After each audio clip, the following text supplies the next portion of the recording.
Pakistani blasphemy laws, formalised under British rule in the time of a US civil war, are resulting in executions at the rate of about 2 per year since the laws were updated in 1987. Critics claim that many of the charges of insulting Islam are trumped up and that they are used to unfairly target religious minorities. One notable case resulted in the recent arrest of an imam who may have planted burned pages of the Qur'an to bolster a claim against a 14-year-old mentally challenged Christian child. In yet another case, a Pakistani Christian girl using the pseudonym Mary told reporters from Al Jazeera that her father had been targeted for charges of blasphemy against Islam strictly because a Muslim businessman was upset by the Christian's business success.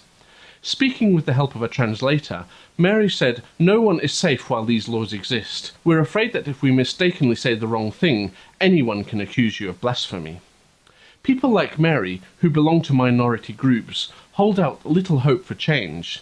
The Pakistani woman added that 2 of their politicians were killed last year because they spoke out about these laws.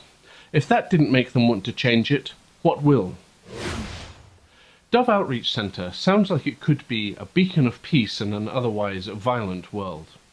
However, over the past 2 years, the Gainesville, Florida church, under the pastorate of Terry Jones, has proven to be anything but a source of peace. In the summer of 2010, Pastor Jones came to international notoriety when he announced his intention to hold a Burn a Quran Day. This led to violent reactions in the Islamic world, including the deaths of 10 UN staffers. The violence in that instance only subsided after Jones, under pressure from the international community and a personal plea from the president, agreed to cancel his event. Recently, he managed once again to get his name and his small church in the headlines. Why? Because he has been boldly announcing his intention to screen the anti-Islamic B-movie Innocence of Muslims, the film that sparked protests, violence and murders in northern Africa and the Middle East. However, cooler heads have managed to persuade Jones to change his plans, as no less a dignitary than the chairman of Joint Chiefs of Staff, General Martin E. Dempsey, personally contacted the preacher. There was no word as to whether Jones' decision to pull his support for the film was actually the noble result of the General's reasonable plea, or the more cowardly possibility that he was scared off because Egypt had issued a call for his arrest if he continued.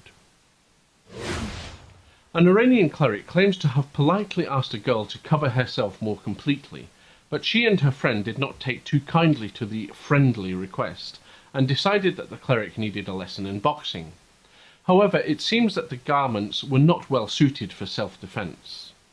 It all started in the village of Shamirzad, when Hajjato Salem Ali Beheshti supposedly ran into the girls while on his way to the mosque for noon prayers last August.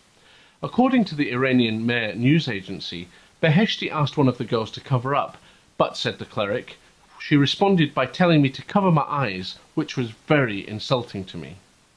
He repeated his request, but the young girl's answer was not as kind as the first time. Instead, she hit Beheshti and he fell down. This was followed by kicks and insults. Not only did he land on the ground, but he also landed in hospital for 3 days. Although the man did not file a complaint against the girls, the local prosecutor is investigating the violent incident, which is fine with Beheshti as long as the case helps the cause of the Islamic hijab.